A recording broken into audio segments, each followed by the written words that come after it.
2026ஆம் ஆண்டு ஆவணி மாதம் August 18 to September 17 மேஷ ராசியினருக்கு கிரக நிலைகளின் அடிப்படையில் எதிர்பார்த்த மாற்றங்களும் சுப பலன்களும் நிறைந்த மாதமாக அமையும். இம்மாதத்திற்கான முக்கிய பலன்கள். பொதுவான கிரக நிலைகள். ராசிநாதன் செவ்வாய் தைரிய மற்றும் வீரியஸ்தானத்தில் சஞ்சரிப்பது தன்னம்பிக்கையை அதிகரிக்கும். குரு பகவான் 4ஆம் இடத்தில் கடகத்தில் உச்சம் பெற்று தனது சுப பார்வையால் தொழில் மற்றும் பாக்கியஸ்தானங்களை பார்ப்பது பெரும் யோகத்தை தரும். ராகு கேது 11இல் ராகுவும் 5இல் கேதுவும் தொடர்வது திடீர் பணவரவையும் தொழில் முன்னேற்றங்களையும் தரும். சனி பகவான் 12இல் விரயச்சனியாக இருப்பதால் செலவுகள் அதிகரித்தாலும் சுப விரயமாக மாறும். முக்கிய பலன்கள். தொழில் மற்றும் வியாபாரம். குருவின் பார்வை தொழில் ஸ்தானத்தின் மீது விழுவதால் தொழிலில் முட்டுக்கட்டைகள் விலகி முன்னேற்றம் உண்டாகும்.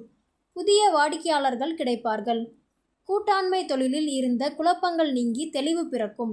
உத்தியோகம். அலுவலகத்தில் உங்கள் உழைப்பிற்கு ஏற்ற அங்கீகாரம் கிடைக்கும். மேலதிகாரிகளின் ஆதரவு உண்டு. நீண்ட நாட்களாக எதிர்பார்த்த சம்பள உயர்வு அல்லது பதவி உயர்வு தொடர்பான நல்ல செய்திகள் வர வாய்ப்பு உள்ளது.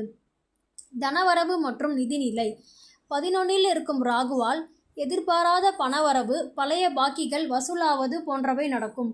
இருப்பினும் விரயச்சனியின் காரணமாக வீட்டின் பராமரிப்பு, சுப நிகழ்ச்சிகள் அல்லது புண்ணிய ஸ்தல பயணங்கள் போன்றவற்றுக்கும் செலவுகள் நேரிடலாம்.